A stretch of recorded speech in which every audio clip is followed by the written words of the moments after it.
ओम रौद्रायै नमो नित्यायै गौर्यै धात्र्यै नमो नमः ज्योत्स्नायै चेन्दुरूपिण्यै सुखायै सततं नमः कल्याण्यै प्रणतामृद्ध्यै सिद्ध्यै कूर्म्यै नमो नमः नैऋत्यै बुभृतां लक्ष्मी शर्वाण्यै ते नमो नमः श्री गुरुभ्यो नमः हरि ओम। ಆತ್ಮೀಯ ಪ್ರಿಯ ಪ್ರೇಕ್ಷಕ ಮಿತ್ರರೇ, ನಿಮ್ಮೆಲ್ಲರ ಜೀವನ ಸುಖಕರ, ಲಾಭಕರ, ಸಮೃದ್ಧಿಕರವಾಗಿರಲಿ ಅಂತ ನನ್ನ ಆರಾಧ್ಯ ದೇವಿ ಹೊರನಾಡು ಅನ್ನಪೂರ್ಣೇಶ್ವರಿಯ ಪಾದಗಳಿಗೆ ನಮಸ್ಕರಿಸ್ತಾ, ಪ್ರಿಯ ಪ್ರೇಕ್ಷಕ ಮಿತ್ರರೇ, ಸಿಂಹರಾಶಿ ಮೇ ತಿಂಗಳ ಮಾಸ ಭವಿಷ್ಯ ಹೇಗಿದೆ ಅನ್ನುವಂಥದ್ದನ್ನು ಈ ವಿಡಿಯೋಲಿ ನಾವು ನೋಡೋಣ. ಸಿಂಹರಾಶಿಯ ಮೇ ತಿಂಗಳ ಭವಿಷ್ಯದ ಜೊತೆಗೆ ಮೇ ತಿಂಗಳಲ್ಲಿ ರಾಹು ಹಾಗೂ ಕೇತುಗಳ ಬದಲಾವಣೆ ಕುರಿತಾಗಿ ಕೆಲವೊಂದು ಮಾಹಿತಿಗಳನ್ನು ನಾನು ನಿಮಗೆ ಕೊಡ್ತೇನೆ. ಸಿಂಹರಾಶಿಯವರಿಗೆ ಅಷ್ಟಮ ಶನಿ ಪ್ರಭಾವ ಶುರುವಾಯಿತು ಅಂತ ಬಹಳ ಆತಂಕದಲ್ಲಿದ್ದೀರಾ ನೀವೆಲ್ಲರೂ. ಮೊದಲಿಗೆ ಆ ಆತಂಕದಿಂದ ಹೊರಗಡೆ ಬನ್ನಿ. ಯಾಕೆಂದರೆ ಪ್ರತಿಯೊಬ್ಬರ ಜೀವನದಲ್ಲೂ ಪಂಚಮ ಶನಿ, ಅರ್ಧಾಷ್ಟಮ ಶನಿ, ಅಷ್ಟಮ ಶನಿ, ಜನ್ಮ ಶನಿ, ಸಾಡೆ ಸಾತಿ, ಹೀಗೆ ಶನಿ ಪ್ರಭಾವ ಅನ್ನುವಂಥದ್ದು ನನ್ನ ಜೀವನದಲ್ಲಾಗಲಿ ನಿಮ್ಮ ಜೀವನದಲ್ಲಾಗಲಿ ಪ್ರತಿಯೊಬ್ಬರ ಜೀವನದಲ್ಲೂ ನಡೆಯುತ್ತೆ. ಅದು ರಾಜನ ಜೀವನದಲ್ಲೂ ಇರುತ್ತೆ, ಸೇವಕರ ಜೀವನದಲ್ಲೂ ಇರುತ್ತೆ. ಅವರವರ ಪಾಪಕರ್ಮಗಳ ಅನುಸಾರವಾಗಿ ಅವರಿಗೆ ಫಲ ಸಿಗ್ತಾ ಹೋಗುತ್ತೆ. ಹಾಗಾಗಿ ನಿಮ್ಮ ಮೂಲ ಜಾತಕದಲ್ಲಿ ಶನಿ ಏನಾದರೂ ಬಲಿಷ್ಠವಾಗಿದ್ದಲ್ಲಿ ಖಂಡಿತವಾಗಲೂ ಈ ಸಮಸ್ಯೆಗಳು ನಿಮಗೆ ಬರೋದಿಲ್ಲ, ಯೋಚನೆ ಮಾಡೋ ಅವಶ್ಯಕತೆ ಇಲ್ಲ. ಸರಿ, ಹಾಗಾದರೆ ಸಿಂಹರಾಶಿಯವರಿಗೆ ಅಷ್ಟಮ ಶನಿ ಪ್ರಾರಂಭ ಆಯ್ತಲ್ಲ, ಇದರಿಂದ ಏನಾದರೂ ಕೆಟ್ಟದಿದೆಯಾ ಅಂತಂದರೆ, ಗೋಚಾರದ ಪ್ರಕಾರವಾಗಿ ಅಷ್ಟಮ ಸ್ಥಾನ ಅನ್ನುವಂಥದ್ದು ಪಾಪಸ್ಥಾನ. ಸಾಧಾರಣವಾಗಿ ಜ್ಯೋತಿಷ್ಯ ಶಾಸ್ತ್ರದಲ್ಲಿ ಒಂದು ವಿಶೇಷವಾದ ಶ್ಲೋಕ ಹೇಳುತ್ತೆ, ಕ್ರೂರ ನೈವ ಶುಭಂ ಕುರ್ಯುಹು ಅಂತ.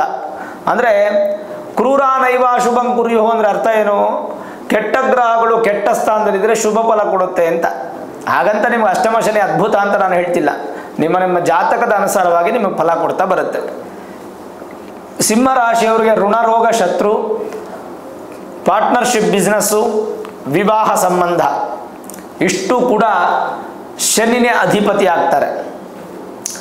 ಸಾಲ ಮಾಡಬೇಕಾದ್ರೂ ಸಿಂಹರಾಶಿಯವರಿಗೆ ಶನಿಯಿಂದನೇ ಆಗೋದು. ರೋಗಗಳು ಬರಬೇಕಾದ್ರೂ ಶನಿಯಿಂದನೇ ಬರಬೇಕು. ಶತ್ರುಗಳು ಉತ್ಪತ್ತಿ ಆಗಬೇಕಾದ್ರೂ ಶನಿಯಿಂದನೇ ಆಗಬೇಕು. ವಿವಾಹ ಆಗಬೇಕಾದ್ರೂ ಶನಿಯಿಂದನೇ, ವಿವಾಹ ವಿಚ್ಛೇದನ ಆಗಬೇಕಾದ್ರೂ ಶನಿಯಿಂದನೇ.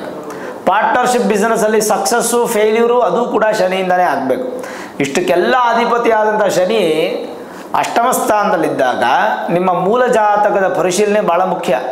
ಅದನ್ನು ನುರಿತ ಜ್ಯೋತಿಷ್ಯರಿಗೆ ತೋರಿಸ್ಕೊಂಡು ವೇದಿಕ್ ಅಸ್ಟ್ರಾಲಜಿ, ಹೈಯರ್ ಅಸ್ಟ್ರಾಲಜಿ ಪ್ರೆಡಿಕ್ಷನ್ಸನ್ನು ಮಾಡಿಸ್ಕೊಂಡು ಶನಿ ಪ್ರಭಾವ ಏನಾದರೂ ನಿಮ್ಮ ಮೇಲೆ ಜಾಸ್ತಿ ಇದೆಯಾ, ಮೋರ್ ದೆನ್ 50% ಇದ್ದರೆ ಶುಭ, ಬಿಲೋ 50% ಇದ್ದರೆ ನಿಮಗೆ ಅಶುಭ ಇರುತ್ತೆ. ಆ ಪರ್ಸೆಂಟೇಜನ್ನು ತಿಳ್ಕೊಂಡು ಬೇಕಾದ ಸುಲಭ ಪರಿಹಾರಗಳು ಮಾಡಿಕೊಂಡ್ರೆ ಶನಿಯಿಂದ ನಿಮಗೇನು ಕೆಟ್ಟದ್ದಾಗಲ್ಲ.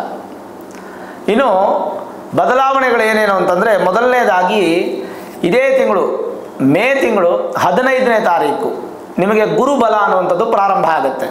ಅಂತಿಂಥ ಗುರುಬಲ ಅಲ್ಲ ಕಣ್ರಿ ಸಿಂಹರಾಶಿಯವ್ರಿಗೆ, ಏನೋ ಸಾಧಾರಣವಾಗಿ ಬರುವಂಥ ಗುರುಬಲ ಅಲ್ಲ. ಈ ಗುರುಬಲ ಅನ್ನುವಂಥದ್ದು 12 ವರ್ಷಕ್ಕೆ ಒಮ್ಮೆ ಬರುವಂತಹ ಗುರುಬಲ. ಅಂದರೆ ಲಾಭಸ್ಥಾನೇಶು ಗುರುಹು ಧನಃ ಶುಭ ಅಭಿವೃದ್ಧಿ ಅಂತ ಶ್ಲೋಕ ಹೇಳುತ್ತೆ. ಸಿಂಹರಾಶಿಯವರಿಗೆ ಲಾಭಸ್ಥಾನಕ್ಕೆ ಬರುವಂತಹ ಗುರು ಲಾಭಗಳನ್ನೇ ಕೊಡ್ತಾನೆ, ಹೌಸ್ ಆಫ್ ಗೇನ್. ಹಾಗಾಗಿ ಭಯಪಡೋ ಅವಶ್ಯಕತೆ ಇಲ್ಲ. ಮತ್ತೆ ನಿಮಗೆ ಈ 1 ವರ್ಷ ಗೋಲ್ಡನ್ ಟೈಮ್ ಆಗೇ ನಿಮಗೆ ಅಭಿವೃದ್ಧಿ ಆಗುತ್ತೆ ಬಿಕಾಸ್ ಆಫ್ ಗುರು. ಈ 1 ವರ್ಷ ಕಳೆದ ಮೇಲೆ ಮತ್ತೆ ಗುರು ನಿಮಗೆ ಲಾಭಸ್ಥಾನಕ್ಕೆ ಬರಬೇಕಂದ್ರೆ 12 ವರ್ಷ ಕಾಯ್ಬೇಕು ನೀವು. ಅಂಥ 12 ವರ್ಷಕ್ಕೆ ಒಮ್ಮೆ ಬರುವಂತಹ ಲಾಭಸ್ಥಾನದ ಗುರುವಿನ ಫಲ ಇದೆಯಲ್ಲ, ಅದ್ಭುತ, ಅಮೋಘ, ವಿಶಿಷ್ಟ. ಆ ಗುರುವಿನ ಒಂದು ಬಲವನ್ನು ನೀವು ಅನುಭವಿಸಬೇಕಾದ್ರೆ ನಿಮ್ಮ ಪ್ರಯತ್ನ ಹೆಚ್ಚಿರಬೇಕು. ಪ್ರಯತ್ನಗಳನ್ನು ಜಾಸ್ತಿ ಮಾಡಬೇಕು ನೀವು. ಎಷ್ಟರ ಮಟ್ಟಿಗೆ ನಿಮ್ಮ ಪ್ರಯತ್ನ ಇರಬೇಕು ಅಂತಂದರೆ, ಲಾಭ ಅಂತಂದರೆ ಸಕ್ಸಸ್ ಅಂತ ಹೇಳ್ತೀವಿ ನಾವು, ಜಯ ಅಂತ ಹೇಳ್ತೀವಿ. ನೀವೊಂದು ಮನೆ ತೊಗೊಳ್ಬೇಕು, ಒಂದು ಸೈಟ್ ಖರೀದಿ ಮಾಡಬೇಕು, ಒಂದು ಕಾರ್ ತೊಗೊಳ್ಬೇಕು, ಮಗಳಿಗೋ ಮಗನಿಗೋ ಮದುವೆ ಮಾಡಬೇಕು, ಅಥವಾ ಇನ್ನಿತರ ಯಾವುದೇ ಶುಭ ಕಾರ್ಯಗಳು ನಡೀಬೇಕು ಅಂತಂದರೂ ಗುರುಬಲ ಅನ್ನುವಂಥದ್ದು ಪ್ರಮುಖ, ಬಹಳ ಮುಖ್ಯ. ಅಂಥ ಗುರುಬಲ ಅನ್ನುವಂಥದ್ದು ನಿಮಗೆ ಬರ್ತಾ ಇದೆ ಅಂತಂದರೆ ಈ ಥರದ ಯಾವುದೇ ಕಾರ್ಯಕ್ರಮವನ್ನು ನೀವು ಕೈಗೆ ಎತ್ಕೊಂಡ್ರೂ ಕೂಡ ಅದು ನಿಮಗೆ ವಿಘ್ನಗಳು ಬರದೆ ನಿಮಗೆ ನಿರ್ವಿಘ್ನವಾಗಿ ಸಂಪೂರ್ಣವಾಗುತ್ತೆ ಅಂತ ಭಾಳ ಸ್ಪಷ್ಟವಾಗಿ ಈ ಮೂಲಕ ನಾನು ನಿಮಗೆ ತಿಳಿಸ್ತೀನಿ. ಗುರು ನಿಮಗೆ ಅಭಿವೃದ್ಧಿಯನ್ನು ಕೊಡ್ತಾನೆ, ಹಾಗಾಗಿ ಚಿಂತೆ ಮಾಡೋ ಅವಶ್ಯಕತೆ ಇಲ್ಲ. ಇನ್ನು 18ನೇ ತಾರೀಕು ರಾಹು ಹಾಗೂ ಕೇತುವಿನ ಬದಲಾವಣೆ ಆಗುತ್ತೆ. ರಾಹು ಅಪ್ರದಕ್ಷಿಣೆಯಾಗಿ 8ನೇ ಮನೆಯಲ್ಲಿದ್ದಂಥ ರಾಹು 7ನೇ ಮನೆಗೆ ಬರ್ತಾರೆ. ಕೇತು ನಿಮ್ಮ ರಾಶಿಯಿಂದ 2ನೇ ರಾಶಿಯಲ್ಲಿದ್ದಂಥ ಕೇತು 18ನೇ ತಾರೀಕು ಮೇ ತಿಂಗಳು ನಿಮ್ಮ ರಾಶಿಗೆ ಬರ್ತಾರೆ. ಅಂದರೆ ಜನ್ಮಕೇತು ಸಪ್ತಮ ರಾಹು ಅಂತ ಹೇಳ್ತೀವಿ ನಾವು. ಈ ಬದಲಾವಣೆ ಜೊತೆಗೆ ಬುಧ ತಿಂಗಳು ಬದಲಾವಣೆ ಆಗುವಂಥ ಗ್ರಹಗಳಿರ್ತಾರೆ. ಬುಧ 6ನೇ ತಾರೀಕು ನಿಮ್ಮ ರಾಶಿಯಿಂದ ಭಾಗ್ಯಸ್ಥಾನಕ್ಕೆ ಬರ್ತಾರೆ. ಅಂದರೆ ನಿಮ್ಮ ರಾಶಿಗೆ ಭಾಗ್ಯಸ್ಥಾನಕ್ಕೆ ಬರ್ತಾರೆ. 8ನೇ ಮನೆಯಿಂದ 9ನೇ ಮನೆಗೆ ಬರ್ತಾರೆ. 23ನೇ ತಾರೀಕು 9ನೇ ಮನೆಯಿಂದ 10ನೇ ಮನೆಗೆ ಬರ್ತಾರೆ. ಬುಧನದ್ದು ಹೆಚ್ಚಾದಂಥ ಏನು ಪ್ರಯೋಜನ ಅಂತ ಹೇಳೋಕ್ಕೂ ಇಲ್ಲ, ಅಪ್ರಯೋಜನ ಅಂತ ಹೇಳೋಕ್ಕಿಲ್ಲ. ನಿಮಗೆ ಮಧ್ಯಮವಾದ ಫಲವನ್ನು ನೀವು ಅಪೇಕ್ಷೆ ಪಡ್ಬೋದು. ಇನ್ನೊಂದು ಬದಲಾವಣೆ 14ನೇ ತಾರೀಕು ರವಿ ಉಚ್ಚ ಸ್ಥಾನದಿಂದ ಅಂದರೆ ಭಾಗ್ಯಸ್ಥಾನದಿಂದ ದಶಮ ಸ್ಥಾನಕ್ಕೆ ಬರ್ತಾರೆ. ಅದು ಕೂಡ ಒಂದು ಹಂತಕ್ಕೆ ಚೆನ್ನಾಗಿದೆ. ಇನ್ನು ಮಾಸದ ವಿಶೇಷತೆಗಳ ಬಗ್ಗೆ ತಿಳ್ಕೊಳ್ಳೋದಾದರೆ 2ನೇ ತಾರೀಕು ಶಂಕರಾಚಾರ್ಯರ ಜಯಂತಿ, ರಾಮಾನುಜಾಚಾರ್ಯರ ಜಯಂತಿ ಇದೆ. ಆ ಜಯಂತ್ಯೋತ್ಸವಕ್ಕೆ ನೀವೆಲ್ಲರೂ ಕೂಡ ಪಾಲ್ಗೊಂಡು ಭಗವಂತನ ಅನುಗ್ರಹವನ್ನು ಪಡ್ಕೋಬೇಕು. ಆಚಾರ್ಯತ್ರಯರಲ್ಲಿ ಇಬ್ಬರು ಪ್ರಧಾನ ಆಚಾರ್ಯರ ಒಂದು ಜಯಂತಿ ಅಂತಕ್ಕಂಥದ್ದು ಬಹಳ ವಿಶೇಷ. ಆಚಾರ್ಯರಂದ್ರೆ ಗುರುಗಳು. 4ನೇ ತಾರೀಕು ಗಂಗೆ ಉತ್ಪತ್ತಿಯಾದಂಥ ದಿನ ಭಗೀರಥ ಜಯಂತಿ ಅಂತ ಹೇಳ್ತೀವಿ ನಾವು. ಅವತ್ತು ಗಂಗಾದೇವಿಯನ್ನು ಸ್ಮರಿಸ್ಕೊಂಡು ಮನೆಯಲ್ಲಿ ಬೆಳಗ್ಗಿನ ಜಾವ ಬ್ರಾಹ್ಮಿ ಮುಹೂರ್ತದ ಸಮಯದಲ್ಲಿ ತಲೆಗೆ ಸ್ನಾನ ಮಾಡಬೇಕು. ಅದು ತುಂಬ ಒಳ್ಳೆಯದು. ಇನ್ನು 7ನೇ ತಾರೀಕು ಮೇ 7ನೇ ತಾರೀಕು ವಾಸವಾಂಬ ಜಯಂತಿ, ನಿಮಿಷಾಂಬ ಜಯಂತಿ, 2 ಶಕ್ತಿ ದೇವತೆಗಳ ಅತ್ಯುತ್ತಮವಾದಂಥ ಜಯಂತ್ಯೋತ್ಸವ. ಇದರ ಅನುಸಾರವಾಗಿ ಇದರ ಸಂಬಂಧವಾಗಿ ವಿಶೇಷವಾದಂಥ ಪೂಜಾ ಹೋಮ ಯಜ್ಞಗಳು ಎಲ್ಲ ಕಡೆ ನಡೀತಾ ಇರುತ್ತೆ. ನೀವು ಅದಕ್ಕೆ ಪಾಲ್ಗೊಳ್ಳಬೇಕು. ಶಕ್ತಿ ಉತ್ಸವ ಅಂತ ಹೇಳ್ತೀವಿ ನಾವು. ಇನ್ನು 8ನೇ ತಾರೀಕು ಮೇ 8 ಬೃಹಸ್ಪತಿ ರಾಹು ಜಯಂತಿ ರಿಟೇಕ್.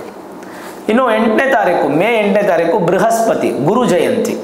ಅವತ್ತಿನ ದಿನ ಯಾರ್ಯಾರ ಜಾತಕದಲ್ಲಿ ಗುರು ಬಲಹೀನವಾಗಿದೆಯೋ ಅಂಥವರು ಗುರುಗಳ ಆರಾಧನೆ ಮಾಡುವಂಥದ್ದು ಉತ್ತಮ. ಇನ್ನು 11ನೇ ತಾರೀಕು ವಿಶೇಷವಾಗಿ ನರಸಿಂಹಸ್ವಾಮಿ ಜಯಂತಿ ಇದೆ ಮೇ ತಿಂಗಳಲ್ಲಿ. ಅವತ್ತು ಶತ್ರುಬಾಧೆ ದೃಷ್ಟಿಬಾಧೆ ಇತ್ಯಾದಿಗಳಿರ್ತಕ್ಕಂಥವರು ನರಸಿಂಹಸ್ವಾಮಿನ ಆರಾಧನೆ ಮಾಡುವಂಥದ್ದು ಭಾಳ ಉತ್ತಮ.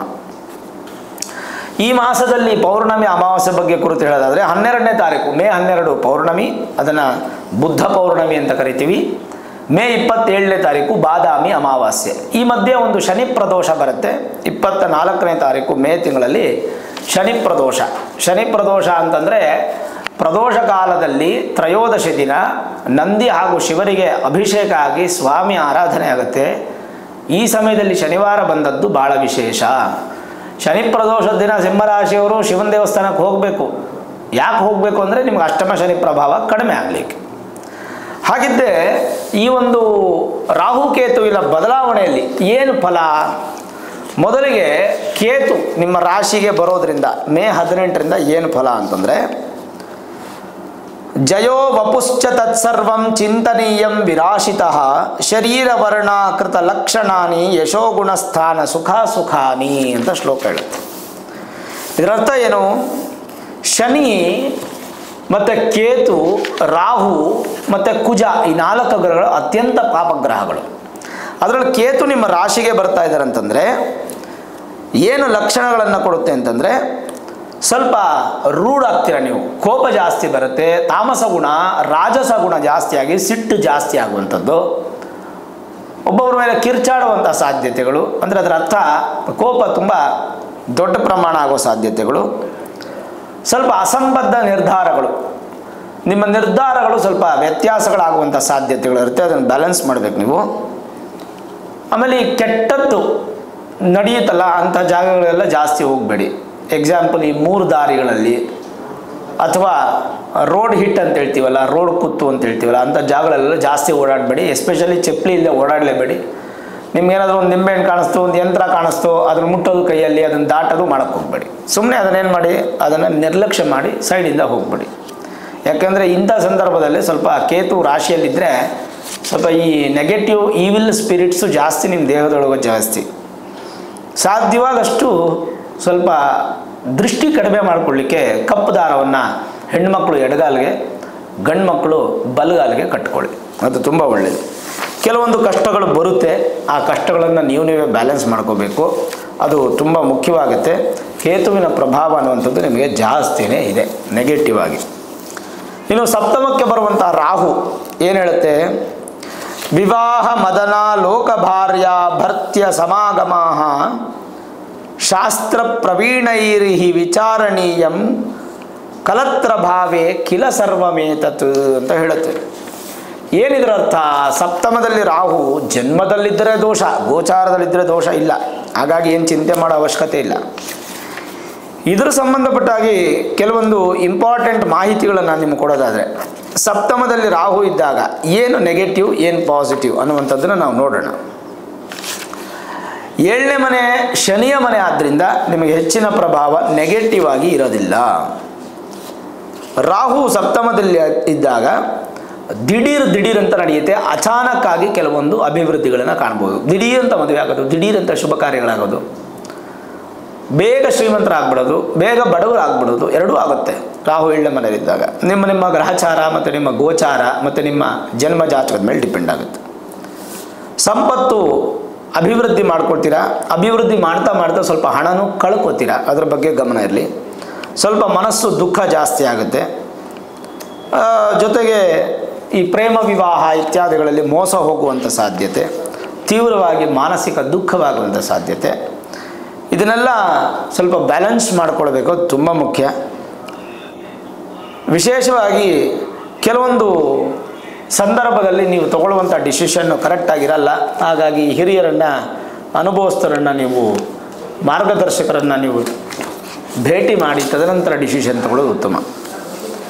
ನಾನು ನಿಮಗೆ ಭಾಳ ಸ್ಪಷ್ಟವಾಗಿ ಒಂದು ಶ್ಲೋಕವನ್ನು ಕೊಡ್ತೇನೆ, ಒಂದು ಬೀಜಾಕ್ಷರಿ ಮಂತ್ರವನ್ನು. ಸಿಂಹರಾಶಿಯವರು ರಾಹುಕೇತು ಶಾಂತಿಗೋಸ್ಕರ ಸುಮ್ಮನೆ ದುಡ್ಡು ಖರ್ಚು ಮಾಡೋದು ಬೇಡ, ರಾಹುಕೇತು ಸ್ವಲ್ಪ ಶಾಂತವಾಗಲಿ ಅಂಥೇಳಿ ಈ ಒಂದು ಮಂತ್ರವನ್ನು ನಿತ್ಯ ಜಪ ಮಾಡಿ, ಇದನ್ನೊಂದು 2-3 ಸಲ ರಿವೈಂಡ್ ಮಾಡಿ ಇದನ್ನು ನೀವು ಕೇಳಿ ಬರ್ಕೊಳ್ಳಿ. ಏನು ಅಂತಂದರೆ, ಓಂ ಹ್ರೀಂ ಮಮ ಮನೋವಾಂಛಿತ ಪೂರಾಯ ಓಂ ಫಟ್. ಓಂ ಹ್ರೀಂ ಮಮ ಮನೋವಾಂಛಿತ ಪೂರಾಯ ಓಂ ಫಟ್. ಇನ್ನೊಮ್ಮೆ ಹೇಳ್ತೀನಿ, ಓಂ ಹ್ರೀಂ ಮಮ ಮನೋವಾಂಛಿತ ಪೂರಾಯ ಓಂ ಫಟ್. ಮನೋವಾಂಛಿತ ಅಂದರೆ ಮನಸ್ಸಿಗೆ ಆಸೆ ಆಗುವಂತಹ ಒಂದು ವಿಶೇಷವಾಗಿರತಕ್ಕಂಥ ಅಭಿವೃದ್ಧಿ ನನಗಾಗಲಿ ಅನ್ನುವಂಥದ್ದು ಈ ಮಂತ್ರದ, ಬೀಜಾಕ್ಷರಿ ಮಂತ್ರದ ಮೂಲಾರ್ಥ. ಇದಕ್ಕೆ ಒಂದು ಶ್ಲೋಕ ತಾತ್ಪರ್ಯನೂ ಇದೆ. ಕ್ಷೀರೋದಾರಣವ ಸಂಭೂತ ಅತಿನೇತ್ರ ಸಮುದ್ಭವ ಗ್ರಹಾಣಾರ್ಘ್ಯಂ ಮಯಾ ದತ್ತಂ ರೋಹಿಣ್ಯ ಸಹಿತ ಪ್ರಭೋ ಅಂಥೇಳಿ ವಿಶೇಷವಾಗಿ ಈ ಶ್ಲೋಕವನ್ನು ಹೇಳ್ತಾರೆ. ಹಾಗಾಗಿ ಈ ಶ್ಲೋಕವನ್ನು ಹೇಳೋದ್ರಿಂದ ನಿತ್ಯ 54, 108 ಅಥವಾ 10 ನಿಮಿಷ ಪ್ರತಿದಿನ ಈ ಬೀಜಾಕ್ಷರಿಯನ್ನು, ಚಿಕ್ಕ ಬೀಜಾಕ್ಷರಿಯನ್ನು ಜಪಿಸೋದ್ರಿಂದ ರಾಹುಕೇತುಗಳಿಂದ ಬರುವಂಥ ಪ್ರಭಾವ ನಿಮಗೆ ದೂರ ಆಗಿ ಭಾಳ ಉತ್ತಮವಾದ ಫಲ ನಿಮಗೆ ಸಿಗುತ್ತೆ. ಇದು ರಾಹುಕೇತುಗಳ ಫಲ. ಆದರೆ ಮೇ ತಿಂಗಳಲ್ಲಿ ಹೇಗಿರುತ್ತೆ? ನಾನು ಆಗಲೇ ಹೇಳಿದೆ, ಶನಿ ಪ್ರಭಾವ ಹೀಗೆ ಹಾಗೆ ಅಂತ ಹೇಳ್ತಾ ಬಂದೆ. ಮಕ್ಕಳಿಂದ ಸಂತೋಷ ಪಡ್ತೀರಾ, ಕಷ್ಟಗಳು ನಿವಾರಣೆ ಆಗುತ್ತೆ, ಉದ್ಯೋಗದಲ್ಲಿ ಅಭಿವೃದ್ಧಿ ಕಾಣ್ಬೋದು, ವ್ಯವಸಾಯದಲ್ಲಿ ರೈತರಿಗೆ ಭಾಳ ಸಂತೋಷ ಆಗುತ್ತೆ, ಅನಿರೀಕ್ಷಿತ ಲಾಭ, ಅನಾರೋಗ್ಯದಿಂದ ಮುಕ್ತಿ ಸಿಗುವಂತಹ ಮಾಸ. ಸ್ವಲ್ಪ ಮಟ್ಟಿಗೆ ಹೀಟ್ ಇಶ್ಯೂಸ್ ಆಗುತ್ತೆ, ಅದೊಂದು ಸ್ವಲ್ಪ ಗಮನ ಕೊಡಿ. ಒಪ್ಪಂದ ಮಾಡುವಂಥ ಸಂದರ್ಭದಲ್ಲಿ ಸ್ವಲ್ಪ ಜಾಗರೂಕತರಾಗಿರ್ತಕ್ಕಂಥದ್ದು ಒಳ್ಳೆಯದು. ವಿವಾಹದ ಆಲೋಚನೆಯಲ್ಲಿ ಯಶಸ್ಸು, ಕುಟುಂಬ ಸೌಖ್ಯ ಪ್ರಾಪ್ತಿ. ಉದ್ಯೋಗದಲ್ಲಿ ಸ್ಥಾನಪಲಟ ಆಗುವಂಥ ಸಾಧ್ಯತೆ, ಹೊಸ ಉದ್ಯೋಗ ಸಿಗುವಂಥ ಸಾಧ್ಯತೆ, ಅಥವಾ ಬೇರೆ ಉದ್ಯೋಗಕ್ಕೆ, ಬೇರೆ ದೇಶಕ್ಕೆ ಹೋಗುವಂಥದ್ದು, ಅಥವಾ ಇರೋ ಉದ್ಯೋಗದಲ್ಲೇ ನೆಕ್ಸ್ಟ್ ಲೆವೆಲ್ಗೆ ರೀಚ್ ಆಗುವಂಥ ಸಾಧ್ಯತೆಗಳು ಜಾಸ್ತಿ ಇದೆ. ಆದಾಯ ಸ್ವಲ್ಪ ದ್ವಿಗುಣವಾಗುತ್ತೆ, ಸ್ವಲ್ಪ ಡಬಲ್ ಆಗುತ್ತೆ. ನಿಮ್ಮ ಸುತ್ತಮುತ್ತ ಇರ್ತಕ್ಕಂಥ ಶತ್ರುಗಳು, ಶತ್ರುಗಳು ಅವ್ರ ಬಗ್ಗೆ ಸ್ವಲ್ಪ ಗಮನ ಇರಲಿ. ನಿಮಗೆ ಸ್ವಲ್ಪ ಕಲಹಗಳು ಜಾಸ್ತಿ ಆಗುವಂಥ ಸಾಧ್ಯತೆ. ವ್ಯವಹಾರದಲ್ಲಿ ಉತ್ತಮವಾದಂಥ ಜಯಪ್ರಾಪ್ತಿ. ವ್ಯಾಪಾರ ವ್ಯವಹಾರದಲ್ಲಿ ಸಾಲವನ್ನು ಕ್ರಮೇಣ ಕಡಿಮೆ ಮಾಡಿಕೊಂಡು ಬರ್ತೀರಾ. ಕಳೆದುಕೊಂಡ ಅಧಿಕಾರ ಅಥವಾ ಕಳೆದುಕೊಂಡ ವಸ್ತುಗಳು ಅಥವಾ ಕಳೆದು ಹೋದಂತಹ ವಸ್ತುಗಳು ನಿಮಗೆ ಮರು ಸಿಗುವ ಸಾಧ್ಯತೆಗಳು ಜಾಸ್ತಿ ಇದೆ. ಯಾರಿಗಾದರೂ ದುಡ್ಡು ಕೊಟ್ಟು ಸಿಗಾಕೊಂಡು ಬರ್ತಾ ಇಲ್ಲ, ಹಿಂಸೆ ಆಗ್ತಾ ಇದೆ ಅನ್ನುವಂಥವ್ರಿಗೆ ಇದು ಒಂದು ಪ್ರಶಸ್ತ ಸಮಯ. ಪ್ರಯತ್ನ ಪಡಿ, ಖಂಡಿತ ನಿಮ್ಗೆ ವಾಪಸ್ ದುಡ್ಡು ಬರುತ್ತೆ. ದುಡ್ಡೇ ಅಂತಲ್ಲ, ನಿಮ್ಮ ಕೆಲಸಗಳು ಆಗ್ತಾ ಬರುತ್ತೆ. ಇನ್ನು ವ್ಯವಹಾರದಲ್ಲಿ ಉತ್ತಮ ಲಾಭ ಇದ್ದರೂ ಕೂಡ ಆ ಲಾಭವನ್ನು ನೀವು ಸ್ವಲ್ಪ ಖರ್ಚು ಮಾಡುವಂಥ ಸಾಧ್ಯತೆ ಹೆಚ್ಚು, ಅಥವಾ ವೇಸ್ಟ್ ಖರ್ಚು ಪೋಲಾಗುವಂಥದ್ದು ನಿಮಗೆ ಗೊತ್ತಿಲ್ಲದೇ ಅದು ಬೇರೆಯವ್ರ ಕೈಗೆ ಸೇರುವಂಥ ಸಾಧ್ಯತೆ, ಸ್ವಲ್ಪ ಜಾಗರೂಕತರಾಗಿರ್ತಕ್ಕಂಥದ್ದು ಒಳ್ಳೆಯದು. ಗಂಗಾ ಸ್ನಾನ ವಿಶೇಷ ಪುಣ್ಯ ಫಲದಂ, ಅಂದರೆ ಗಂಗಾ ಸ್ನಾನ ಈ ತಿಂಗಳಲ್ಲಿ ಭಾಳ ಮುಖ್ಯ. ಯಾರ್ಯಾರು ಕಾಶಿ ಅಥವಾ ಪ್ರಯಾಗ, ಹರಿದ್ವಾರ ಈಗೇನಾದರೂ ಪ್ರಯಾಣವನ್ನು ಬೆಳೆಸಲಿಕ್ಕೆ ಏನಾದರೂ ಇಚ್ಛೆ ಪಟ್ಟರೆ ಈ ಸಂದರ್ಭದಲ್ಲಿ ಭಾಳ ಉತ್ತಮ. ಕ್ಷೇತ್ರ ದರ್ಶನ ಸಿಂಹರಾಶಿಯವ್ರಿಗೆ ಭಾಳ ಉತ್ತಮ. ಈ ಒಂದು ತಿಂಗಳಲ್ಲಿ ಗಂಗಾ ಸ್ನಾನ ಇಲ್ಲ ಅಂದರೆ ಭಗೀರಥ ಜಯಂತಿ ದಿನ ಗಂಗೆಯನ್ನು ಪ್ರಾರ್ಥನೆ ಮಾಡಿ ಮನೆಯಲ್ಲೇ ತಲೆ ಸ್ನಾನ ಮಾಡಿ. ಇನ್ನು ವಿವಾಹ ಸಂಭ್ರಮ, ಶುಭ ಕಾರ್ಯ ಸಂಭ್ರಮ, ಆಮೇಲೆ ಉದ್ಯೋಗದಲ್ಲಿ ಬಡ್ತಿ, ಮಕ್ಕಳಿಗೆ ಶುಭವನ್ನು ಕೊಡುತ್ತೆ, ವಿದ್ಯಾಭ್ಯಾಸದಲ್ಲಿ ಅಭಿವೃದ್ಧಿ, ಯಾವುದೇ ಸ್ಥಾನಕ್ಕೆ ಭಂಗ ಇಲ್ಲ, ಕೆಟ್ಟ ಕನಸುಗಳು ಜಾಸ್ತಿ, ನಿದ್ರೆ ಕಡಿಮೆ ಸಿಂಹರಾಶಿಯವರಿಗೆ ಈ ತಿಂಗಳು. ಸ್ವಲ್ಪ ಮಟ್ಟಿಗೆ ನೀವು ಮಾಡದಿರ್ತಕ್ಕಂಥ ಒಂದು ಕೆಲಸದಲ್ಲಿ, ನೀವು ಮಾಡದಿರ್ತಕ್ಕಂಥ ಒಂದು ತಪ್ಪಲ್ಲಿ ನೀವು ತಲೆಬಾಗಿ ಆಗಬೇಕಾಗತ್ತೆ. ಆದಷ್ಟು ಸ್ವಲ್ಪ ಗಮನ ಇರಲಿ. ಕೋರ್ಟ್ ನೋಟಿಸ್ ಪಡೆಯೋದು, ಪೊಲೀಸ್ ಕಿರಿಕಿರಿ ಆಗುವಂಥದ್ದು, ಅದರರ್ಥ ನಿಮಗೇನಾದರೂ ನಿಮ್ಮ ಕೈಲೇ ತಪ್ಪು ದೂರು ಬಂದು ಪೊಲೀಸರ ವಿಚಾರಣೆ ಕರಿಬೋದು ಅಥವಾ ಬೇರೆ ಬೇರೆ ಸಮಸ್ಯೆಗಳಾಗ್ಬೋದು. ಅದೆಲ್ಲ ನೀವು ಸ್ವಲ್ಪ ಜಾಗೃತಿಯಾಗಿರ್ತಕ್ಕಂಥದ್ದು ಒಳ್ಳೆಯದು. ರಿಯಲ್ ಎಸ್ಟೇಟ್ ಬಿಸ್ನೆಸ್ ಮಾಡುವಂಥವ್ರಿಗೆ ಅಷ್ಟೊಂದೇನು ಸೌಖ್ಯ ಕಾಣ್ತಾ ಇಲ್ಲ. ದ್ವಂದ್ವ ಸ್ವಭಾವ, ತುಂಬ ಅಲೆದಾಟ ತಿರುಗಾಟ ಜಾಸ್ತಿ ಇರುತ್ತೆ. ತಂದೆಯ ಆರೋಗ್ಯ ಸ್ಥಿರ ಆಗುತ್ತೆ, ತಂದೆಯ ಆಶೀರ್ವಾದ ನಿಮಗೆ ಸಿಗುತ್ತೆ. ಗೌರ್ಮೆಂಟ್ ಅಧಿಕಾರಿಗಳಿಗೆ ಉತ್ತಮವಾದ ಫಲ ಇದೆ. ಸ್ವಲ್ಪ ಭಯ ಅನ್ನುವಂಥದ್ದು ಇರುತ್ತೆ, ಅದನ್ನು ನೀವು ನಿವಾರಣೆ ಮಾಡ್ಕೋಬೇಕು. ಆಂಜನೇಯ ಸ್ತೋತ್ರ, ಆಂಜನೇಯ ದಂಡಕಂ ಅಂತ ಬರುತ್ತೆ. ಆಂಜನೇಯ ದಂಡಕಂ ಮಂತ್ರವನ್ನು ಪ್ರತಿನಿತ್ಯ ಪಠನೆ ಮಾಡುವಂಥದ್ದು, ಪ್ರತಿನಿತ್ಯ ಕೇಳುವಂಥದ್ದು ಭಾಳ ಉತ್ತಮ. ಇನ್ನು ಸ್ವಲ್ಪ ಕಂಜೂಸ್ ಆಗಬೇಕು ಸಿಂಹರಾಶಿಯವರ ತಿಂಗಳು. ಮಿತ ಖರ್ಚನ್ನು ಕಮ್ಮಿ ಮಾಡಿ ಕಂಜೂಸಾಗಿ ಸ್ವಲ್ಪ ದುಡ್ಡನ್ನು ಎತ್ತಿಡಬೇಕು. ನಿಮ್ಮ ಫ್ಯೂಚರ್ಗೆ ತುಂಬ ಇಂಪಾರ್ಟೆಂಟ್. ಕೆಲವೊಂದು ಸುಂಕಗಳನ್ನು ಕಟ್ಟಬೇಕಾಗತ್ತೆ, ಕೆಲವೊಂದು ರಾಜದಂಡಗಳನ್ನು ಕಟ್ಟಬೇಕಾಗತ್ತೆ. ನೋಡಿಕೊಂಡು ಪ್ಲ್ಯಾನ್ ಮಾಡಿ. ಮಾನಸಿಕವಾಗಿರ್ತಕ್ಕಂಥ ಕ್ಷೇಮ ನಿಮಗೆ ಅಭಿವೃದ್ಧಿ ಆದರೂ ಕೂಡ ಧಾರ್ಮಿಕವಾಗಿ ನಿಮ್ಮ ಬದುಕು ಚೆನ್ನಾಗಿರಬೇಕು. ಹಾಗಾಗಿ ದೇವಾಲಯಗಳಿಗೆ ಹೋಗೋದನ್ನು ಮಾತ್ರ ಮರಿಬೇಡಿ. ದೇವಸ್ಥಾನಕ್ಕೆ ಕಂಪಲ್ಸರಿ ನೀವು ಹೋಗಬೇಕು, ಅದು ಭಾಳ ಮುಖ್ಯ. ಮತ್ತು ಮಕ್ಕಳ ವಿದ್ಯಾಭ್ಯಾಸಕ್ಕೆ ಹೆಚ್ಚು ಗಮನ ಕೊಡಿ. ಒಂದು ಸ್ವಲ್ಪ ಸೋಂಬೇರಿ ಆಗುವಂಥ ಸಾಧ್ಯತೆ ಸಿಂಹರಾಶಿಯವರು, ಅದೊಂದು ನೋಡ್ಕೊಳ್ಬೇಕಾಗತ್ತೆ. ಸಹೋದರಿಯರಿಂದ ನಿಮಗೆ ಒಂದು ಸ್ವಲ್ಪ ಸುಖ, ಸಮೃದ್ಧಿ, ಸೌಭಾಗ್ಯ, ಸನ್ಮಂಗಳ ಸಿಗುವಂಥ ಸಾಧ್ಯತೆ. ಕೆಲವೊಂದಿಷ್ಟು ಸಂಸ್ಕಾರಗಳು ನಿಮಗೆ ಉತ್ಪತ್ತಿ ಆಗುತ್ತೆ. ಬುದ್ಧಿ ಭಾಳ ಕಲ್ಪ ಇರುತ್ತೆ ನಿಮಗೆ, ಅಂದರೆ ವಿಕಲ್ಪ ಅಲ್ಲ ಕಲ್ಪ, ಅಂದರೆ ತುಂಬ ಚೆನ್ನಾಗಿರುತ್ತೆ, ತೀಕ್ಷ್ಣ ಬುದ್ಧಿ ಇರುತ್ತೆ. ಆರೋಗ್ಯದಲ್ಲಿ ಏನು ದೊಡ್ಡ ಪ್ರಮಾಣ ಸಮಸ್ಯೆ ಇಲ್ಲ, ಅಪಾಯಗಳು ಯಾವುದೂ ಇಲ್ಲ, ಅಡಚಣೆಗಳು ಯಾವುದೂ ಇಲ್ಲ. ಹಾಗಾಗಿ ಚಿಂತೆ ಮಾಡೋ ಅವಶ್ಯಕತೆ ಖಂಡಿತ ಇಲ್ಲ. ಓವರಾಲ್ ನೋಡಿದಾಗ ಮೇ ತಿಂಗಳ ಮಾಸ ಭವಿಷ್ಯ ಭಾಳ ಉತ್ತಮವಾಗಿದೆ. ಶನಿಯಿಂದ ಒಂದು ಸ್ವಲ್ಪ ಅಡೆತಡೆಗಳು, ರಾಹು ಕೇತುವಿಂದ ಸ್ವಲ್ಪ ಅಡೆತಡೆಗಳಿರೋದ್ರಿಂದ ಆ ಬೀಜಾಕ್ಷರಿ ಮಂತ್ರವನ್ನು ನಾನು ಕೊಟ್ಟಿದ್ದೆ, ನೀವು ಜಪ ಮಾಡಬೇಕು. ಆಂಜನೇಯ ದಂಡಕಂ ಅನ್ನುವಂತಹ ಒಂದು ಸ್ತೋತ್ರ ನಿಮಗೆ ಸಿಗುತ್ತೆ, ಯೂಟ್ಯೂಬಲ್ಲಿ ಇತ್ಯಾದಿಗಳಲ್ಲಿ ಸಿಗುತ್ತೆ, ಸೋಷಿಯಲ್ ಮೀಡಿಯಲ್ಲಿ. ಅದನ್ನು ನೀವು ಬಾಹೆಟ್ ಮಾಡಿಕೊಂಡು ಅಥವಾ ಅದರ ಪ್ರತಿನಿತ್ಯ ಕೇಳೋದು ನಿಮಗೆ ಭಾಳ ಉತ್ತಮ. ಈ ರೀತಿಯಾಗಿ ಅನುಕೂಲಗಳು ನಿಮಗೆ ತುಂಬ ಚೆನ್ನಾಗಿ ಪ್ರಾಪ್ತಿ ಆಗುತ್ತೆ. ಏನು ಚಿಂತೆ ಮಾಡೋದು ಬೇಡ. ಧೈರ್ಯವಾಗಿ ಭಗವಂತನ ಆಶೀರ್ವಾದ, ಅನುಗ್ರಹ ಅನ್ನುವಂಥದ್ದು ನಿಮಗೆ ಯಥೇಚ್ಛವಾಗಿ ಸಿಗುತ್ತೆ. ಯಾವುದಕ್ಕೂ ಸಿಂಹರಾಶಿಯವರು ನಿಮ್ಮ ಮೂಲ ಜಾತಕವನ್ನು ಒಮ್ಮೆ ನುರಿತ ಜ್ಯೋತಿಷ್ಯರನ್ನು ಭೇಟಿ ಮಾಡಿ, ವೇದಿಕ್ ಅಸ್ಟ್ರಾಲಜಿ, ಹೈಯರ್ ಅಸ್ಟ್ರಾಲಜಿ ಪ್ರೆಡಿಕ್ಷನ್ಸನ್ನು ಮಾಡಿ, ನಿಮ್ಮ ಮೂಲ ಜಾತಕದಲ್ಲೇನಾದರೂ ರಾಹು ಕೇತು ಶನಿ ಬಲಹೀನವಾಗಿದ್ದರೆ ಸರಳವಾದ ಪರಿಹಾರದಿಂದ ಅವ್ರನ್ನ ಬಲಪಡಿಸ್ಕೊಂಡು ಬರುವಂತಹ ಸಮಸ್ಯೆಗಳನ್ನು ದೂರ ಮಾಡಿಕೊಂಡು ಉತ್ತಮವಾದ ಜೀವನವನ್ನು ಅನುಭವಿಸೋದಕ್ಕೆ ಒಂದು ತೀಕ್ಷ್ಣವಾದ ದಾರಿ ನಿಮ್ಗೆ ಸಿಗಲಿ ಅಂತ ಹೇಳ್ತಾ, ಈ ವಿಡಿಯೋ ಇಷ್ಟ ಆಗಿದರೆ ಲೈಕ್ ಮಾಡಿ, ಶೇರ್ ಮಾಡಿ, ಮುಖ್ಯವಾಗಿ ನಮ್ಮ ಚಾನಲ್ಗೆ ಸಬ್ಸ್ಕ್ರೈಬ್ ಮಾಡಿ, ಬೆಲ್ ಐಕಾನನ್ನು ಪ್ರೆಸ್ ಮಾಡಿ. ಪ್ರತಿನಿತ್ಯ ನಾನು ಪೂಜೆ ಮಾಡುವಂತಹ ನನ್ನ ಆರಾಧ್ಯ ದೇವಿ ಹೊರನಾಡು ಅನ್ನಪೂರ್ಣೇಶ್ವರಿಯ ಆಶೀರ್ವಾದ, ಅನುಗ್ರಹ ಸದಾಕಾಲ ಮತ್ತೊಮ್ಮೆ ನಿಮ್ಗೆ ಸಿಗಲಿ ಅಂತ ಪ್ರಾರ್ಥನೆ ಮಾಡ್ತಾ, ಸರ್ವೇ ಜನಾಃ ಸುಖಿನೋ ಭವಂತು, ಸಮಸ್ತ ಸನ್ಮಂಗಳ ನಿಭವಂತು.